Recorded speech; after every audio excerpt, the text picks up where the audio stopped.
Hello, good morning. Let us continue our class on peritoneum.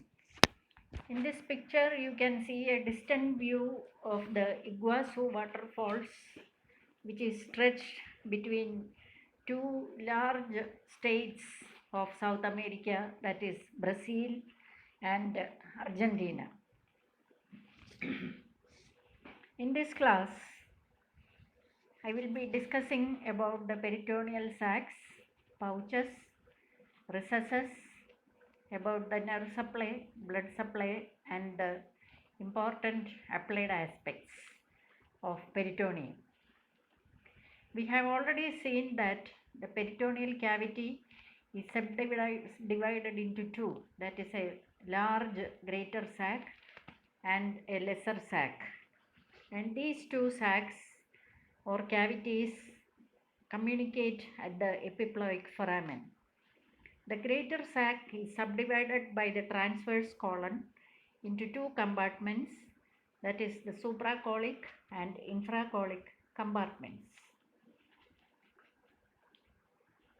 This arrow shows the greater sac.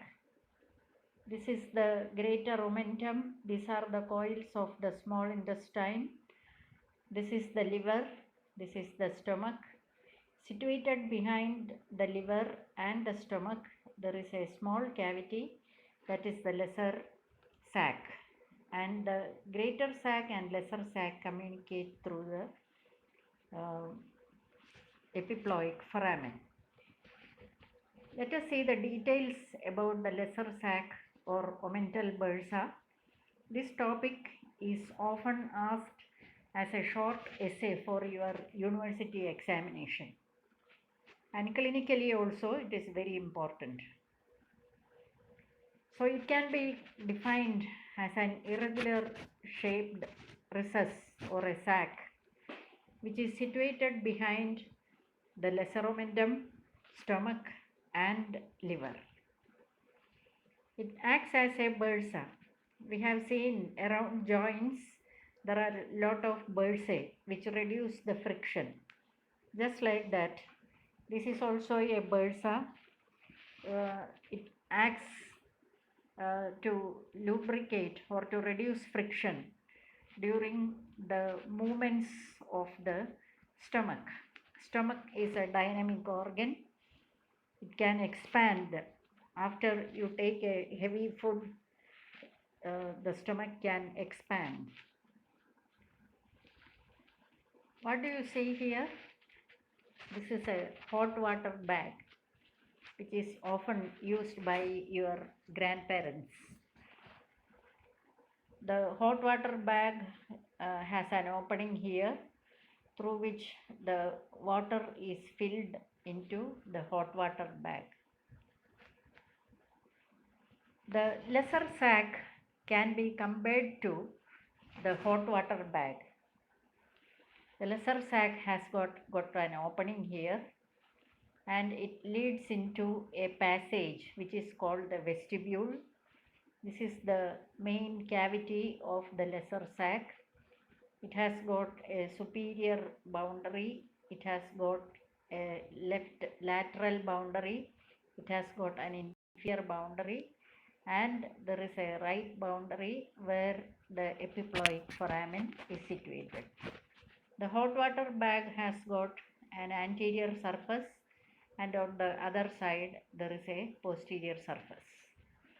Just like that, the lesser sac or the omental bursa has got two walls, an anterior wall and a posterior wall, and it has got four margins: superior, inferior, right and left. The lesser sac has got some subdivisions. It has got 5 parts. There is a vestibule, there is a body. It has got 3 recesses. They are named the superior recess, splenic recess and inferior recess. Here is a diagrammatic representation of the omental bursa or the lesser sac. This is the epiploic foramen. which is the opening of the hot water bag, which leads into the vestibule. This is the main cavity of the lesser sac. It has got an extension superiorly, which is called the superior recess. It has got an extension towards the spleen, which is called the splenic recess. And there is an extension downwards, which is known as the inferior recess. We will see these parts one by one. The vestibule of the lesser sac is the part of lesser sac immediately to the left of epiploic foramen. The body of the lesser sac lies posterior to the lesser omentum and stomach. Splenic recess is the extension of the omental bursa to the hilum of the spleen, and it lies between two ligaments, the gastrosplenic and the lienorenal ligaments.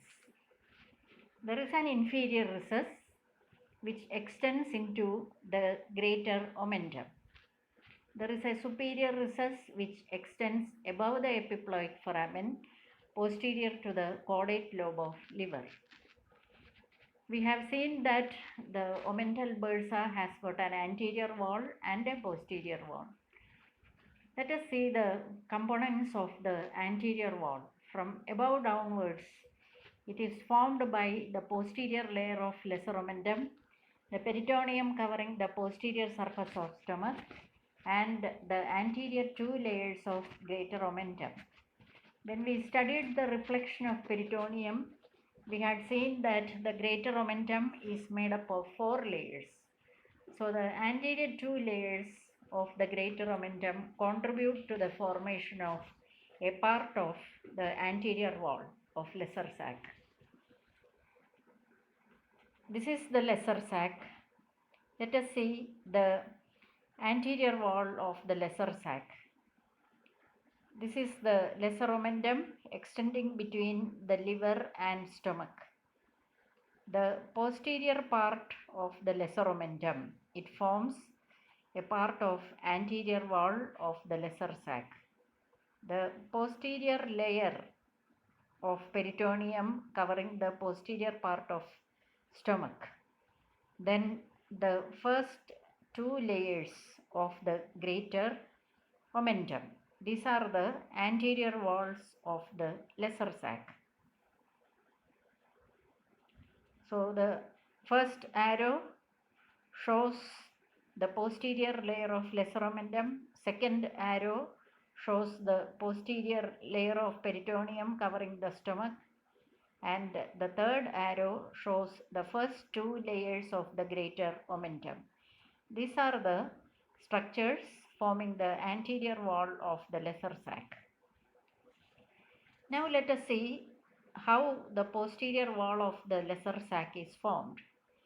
It is formed by the posterior two layers of greater omentum and the parietal peritoneum covering the structures forming the stomach bed.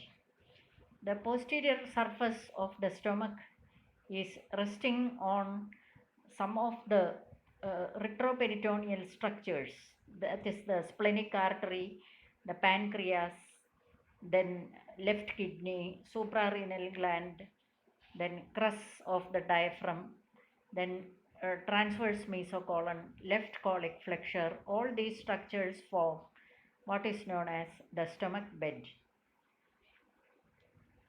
This is the posterior wall of the lesser sac. It is formed by the parietal peritoneum covering the structures which form the stomach bed, and the posterior two layers of the greater omentum also contribute to the formation of posterior wall of lesser sac. Now let us see some of the structures forming the stomach bed. This is the pancreas, this is the splenic artery, this is the left kidney, left suprarenal gland, the spleen, the left colic flexure. What is not shown in this picture is the transverse mesocolon, and here we have the two crura of the diaphragm.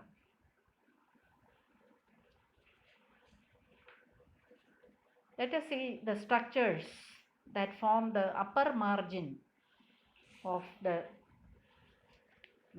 lesser sac. It is the peritoneum extending from the caudate lobe of liver to the diaphragm and the gastrophrenic ligament. The lower left and right margins are formed by the continuity of anterior and posterior layers of greater omentum.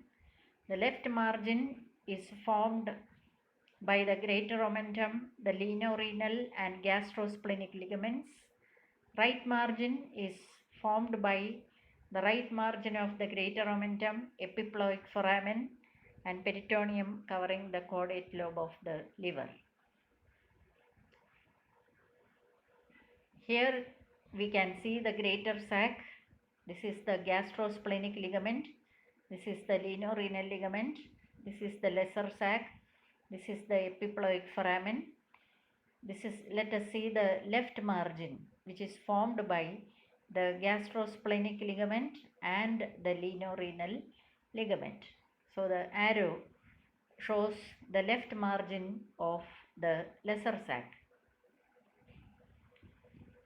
What is meant by the epiploic foramen or the omental foramen? It is also called the foramen of Winslow. It is named after the anatomist Jacob Winslow. In my first class, I told you that omentum is otherwise called the epiplomy.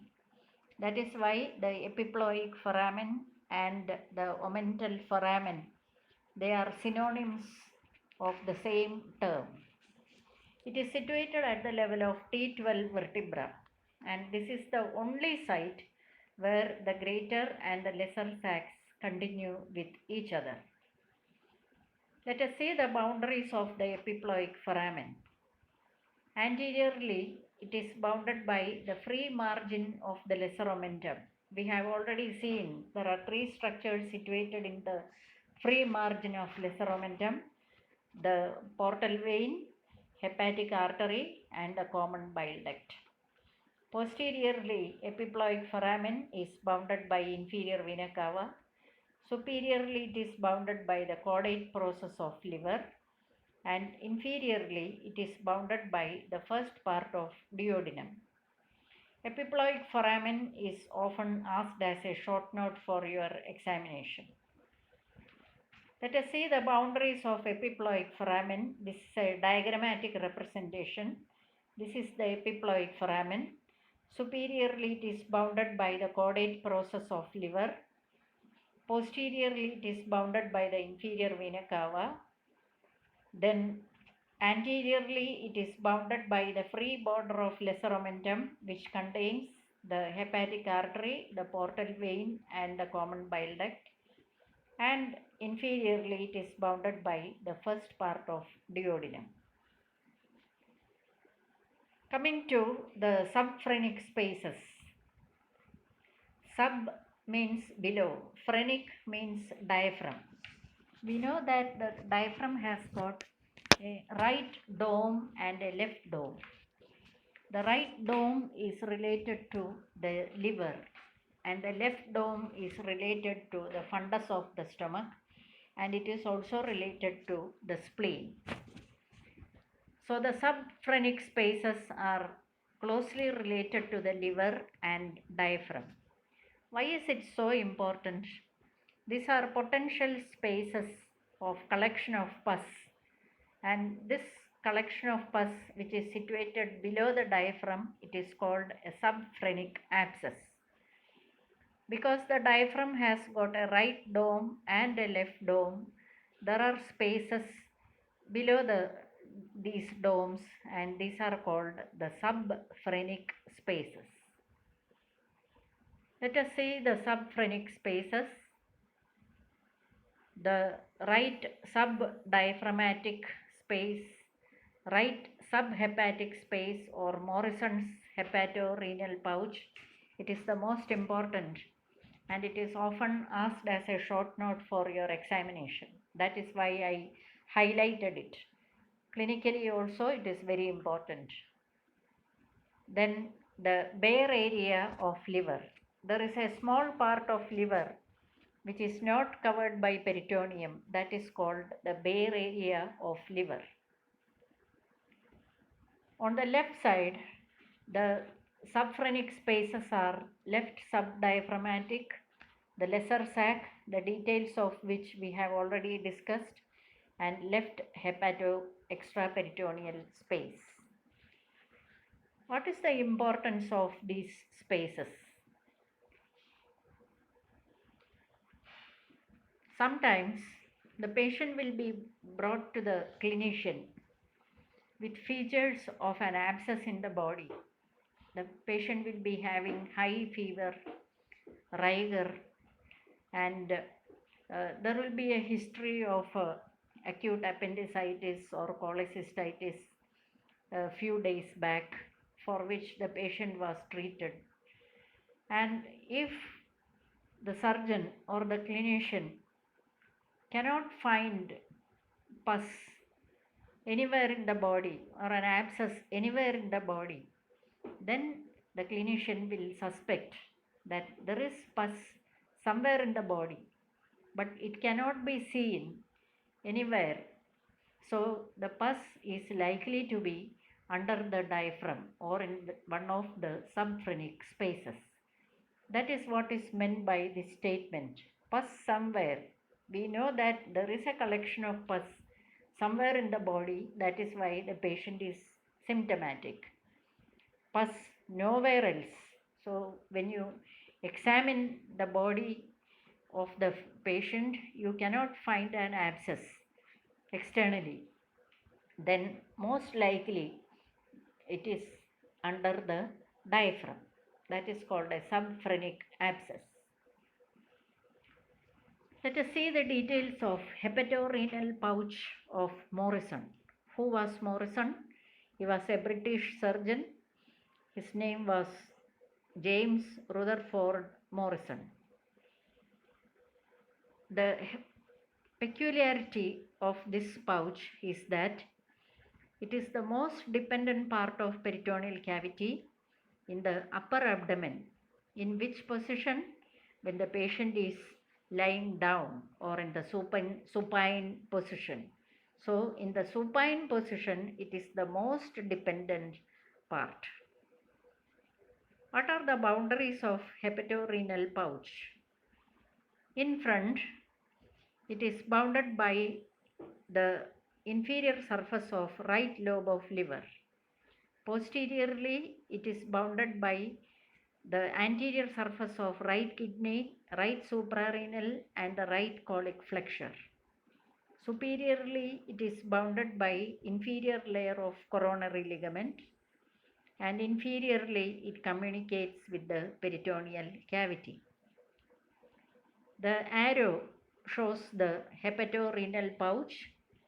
This is the right lobe of the liver. This is the posterior surface of right lobe of liver. This is the right kidney, right suprarenal gland, and this is the right colic flexure. That is where the ascending colon becomes continuous with the transverse colon. That is what is meant by the right colic flexure. And the hepatorenal pouch becomes continuous with the greater sac. Why is it important? It is the commonest site of subphrenic abscess. What is the reason for the subphrenic abscess? It can be an infection from the gallbladder. It can be an infection from the appendix, which is called appendicitis, or any other abdominal organ, infection of any other abdominal organ. This can lead to trickling of pus from the site of infection, and when the patient lies down, the pus tends to collect in the most dependent part of the peritoneal cavity due to gravitational force. So in the supine position, the pus will collect here, and when the patient sits upright or when the patient stands up, what will happen? Because of gravitational force, the pus will find its way and gets collected in the rectouterine pouch. That is the most dependent part of peritoneal cavity in the erect posture in females. And in men, the pus will collect in the rectovesical pouch. That is the most dependent part of peritoneal cavity in males. This is the importance of knowing about these peritoneal pouches. This is a diagrammatic representation showing the hepatorenal pouch and the rectovesical pouch in the male or rectouterine pouch in the female. When the patient is lying down, the hepatorenal pouch is the most dependent part. So if there is any collection of pus in the peritoneal cavity, the pus will flow towards the hepatorenal pouch. But when the patient tries to sit up or when the patient stands upright, the pus will trickle from here and flow into the rectovesical pouch in the male or the rectouterine pouch in the female. This is the patient is sitting inclined. In this position, the pus from the hepatorenal pouch gradually flows and gets collected in the pelvic cavity. In addition to the greater sac, lesser sac, the hepatorenal pouch, there are some peritoneal recesses. Do you remember the suitcase which I had shown you in the first class? In that suitcase, when you open the suitcase, there is a large cavity, that is the greater sac. In addition to that, there were some large pockets where you can keep your photostat copies of your documents, handkerchiefs, medicines. And there were some small hidden pockets also. This can be compared to the peritoneal recesses. And these sacs are actually blind pouches. One end is open, the other end is closed. Such pouches or sacs are called cul-de sacs. They are closed at one end and the other end opens into the peritoneal cavity. For example, retrocecal recess. Retrocecal means behind the cecum. Then retroduodenal, behind the duodenum. Paraduodenal, that is situated around the duodenum. Why are these recesses important? Pus can collect in these recesses also. Similarly, they are the sites of internal hernias. What do you mean by that?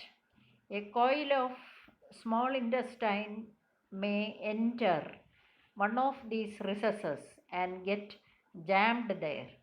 That is known as an internal hernia. Now let us come to the pouch of Douglas. I will tell you about the details of the surgical anatomy of pouch of Douglas. It is named after an anatomist, James Douglas. Once more, I will tell you about the peritoneal reflection in the female pelvis, starting from anterior, this pubic symphysis, urinary bladder, the uterus, the uterine cervix projecting into the vagina, the rectum, anal canal, sacrum, coccyx. Peritoneum from the anterior abdominal wall reflects to the surface of urinary bladder, from where it is reflected to the fundus and body of the uterus. Then it is reflected to the posterior fornix of the vagina, from where it is reflected to the anterior surface of the rectum. Two pouches are formed. One is between uterus and the bladder, which is called utero-vesical pouch. we are more interested in this pouch, that is the recto-uterine pouch. This pouch is also called the pouch of Douglas.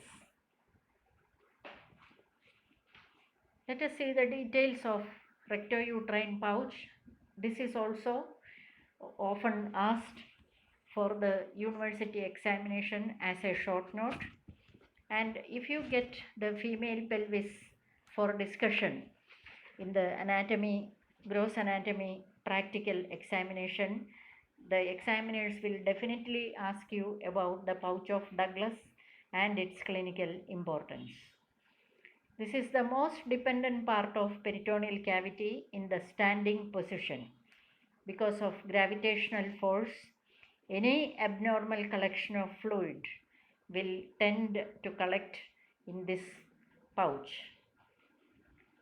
What are the boundaries of the recto-uterine pouch? Anteriorly, it is bounded by the uterus and the posterior fornix of vagina. I will tell you what is meant by the posterior fornix. Posteriorly, it is bounded by the rectum. Its floor is about 5.5 centimeter from the anus. Why is it important? If there is a collection of pus in the peritoneal cavity, if there is a collection of blood or excess peritoneal fluid in the peritoneal cavity, all these abnormal collections of fluid will collect in the pouch of Douglas because it is the most dependent or lowest part of the peritoneal cavity. There are two types of examinations of the pelvis. One is called the per-rectal examination. The examiner will wear a glove and the index finger of the examiner will be lubricated with the help of lubricating gel or some anesthetic gel, and the finger is gently inserted into the rectum. Several important informations can be obtained by the clinician. For example, after introducing the finger into the rectum, the examiner can feel the uterus in females or the prostate gland in the males, like that. And per vaginal examination, that is inserting a gloved lubricated finger into the vagina. Here also the examiner will get several important informations regarding the uterine cervix. Then we can feel the spine of the ischium, like that. So that is called a per vaginal examination. When you insert your finger through the rectum or through the vagina, the lowermost part of pouch of Douglas can be palpated. If there is any collection, any abnormal collection of fluid in the pouch of Douglas, it can be palpated through a per rectal or per vaginal examination. And whenever you suspect any abnormal collection of fluid in the pouch of Douglas, you can insert a sterile needle through the posterior fornix of vagina and obtain a sample of fluid that is collected in the recto-uterine pouch and send it to the pathology or microbiology departments for further investigations. What is meant by fornix of vagina? This is the fundus of the uterus, this is the body of the uterus, and this is the cervix of the uterus. This muscular passage is called the vagina. You can see that the cervix is extending partly into the vagina, as a result of which the vagina encircles, upper part of the vagina encircles the cervix and forms a pocket all around the cervix. The part of the pocket situated anterior to the cervix is called anterior fornix. The part of the pocket of the vagina situated posterior to the cervix, it is the deepest pocket. It is called the posterior fornix. Similarly, on two sides of the cervix, on the right and left sides, there are two more pockets which are called lateral fornices. So the pouch of Douglas is situated here. If there is any collection of abnormal fluid in the pouch of Douglas, through the vaginal route, a long sterile needle can be inserted through the posterior fornix of vagina, and you can get a sample of fluid, whatever fluid that is collected in the pouch of Douglas. So we have seen the important sacs, recesses and pouches of the peritoneum. There is a greater sac, there is a lesser sac. We have seen the boundaries of the lesser sac. There is only one foramen that connects the greater sac to the lesser sac. In cases of acute pancreatitis, some fluid can get collected in the lesser sac, which is known as a pseudocyst of pancreas. Let us see the nerve supply of peritoneum. In the first class, I told you that the peritoneum has got two layers, a parietal layer and a visceral layer. The parietal layer develops from the somatopleuric mesoderm and the visceral layer develops from splaghnopleuric mesoderm. The parietal peritoneum is extremely sensitive to pain. It is supplied by several nerves. The central part of the peritoneum, which lines the inferior surface of diaphragm, it is supplied by the phrenic nerve, and peripherally it is supplied by the lower intercostal and subcostal nerve. Subcostal means the 12th thoracic. The rest of the peritoneum is supplied by the lower intercostal nerves and the subcostal nerve and the L1 nerves. Parietal peritoneum of the pelvic cavity is supplied by obturator nerve. We know that the obturator nerve also supplies the hip joint and knee joint. So if there is any irritation of the pelvic peritoneum, the pain may be radiated to the obturator, the areas supplied by the obturator nerve also. Visceral peritoneum is supplied by autonomic nerves. It is insensitive to pain, but when the peritoneum is stretched or if it becomes ischemic, the patient will have a diffuse type of pain. Blood supply of peritoneum is the parietal peritoneum gets the blood supply from the abdominal wall, and the visceral peritoneum gets the nutrition from the vessels of the concerned organ. We have seen the different aspects of peritoneum. Now let us see the surgical anatomy or the applied importance of peritoneum. Inflammation of peritoneum is called peritonitis. It can be a localized peritonitis or a generalized peritonitis. In the initial stages of appendicitis, only the local peritoneum will be infected or inflamed. If the patient neglects the pain and keeps on moving about, the infection spreads, and that will lead to a generalized peritonitis, which is a very dangerous condition. Ascites. Ascites means a large collection of fluid in the peritoneum. I told you that there is a thin film of fluid between the parietal and visceral layers of peritoneum. But under certain conditions like congestive cardiac failure, chronic renal failure, malignancy of any of the abdominal organs, cancer of the ovary, cancer of the stomach, cancer of the liver, in such conditions, then cirrhosis of liver, in such conditions, several liters of fluid will get collected in the peritoneal cavity, and this condition is called ascites. When a large amount of fluid accumulates in the peritoneal cavity, the patient will experience dyspnea because the diaphragm will not be able to move freely, so that the patient will develop dyspnea.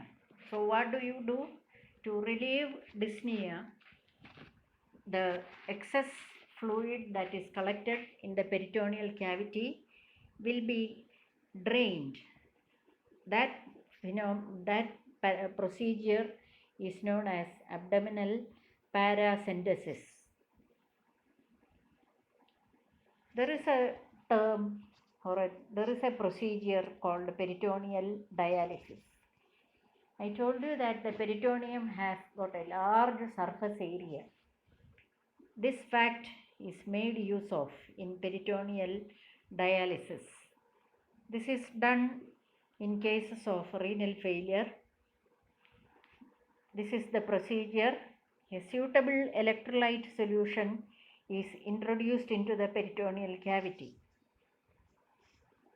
Excess urea and excess electrolytes will enter into the dialysis fluid through the peritoneum, and then it is removed. So the toxicity of urea and the electrolytes is reduced. There is a condition called hemoperitoneum. Hemo means pertaining to blood. So blood in the peritoneal cavity is called hemoperitoneum. What is it due to? It can be due to an injury to a major blood vessel.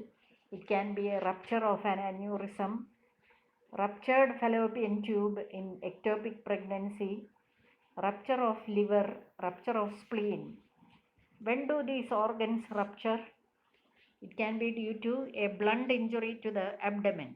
If you don't wear seat belts while driving the car, and when you apply sudden brake, the front of the chest and the upper part of the abdomen may collide against the steering wheel, and these organs can rupture. A fall from the height, in such cases also the liver and spleen can rupture. Pneumoperitoneum means air in the peritoneal cavity. It is due to a perforation of the intestine or any of the hollow organs, and a typical finding is seen when you take an X-ray, plain X-ray of the abdomen in the erect posture. You will find gas under the diaphragm.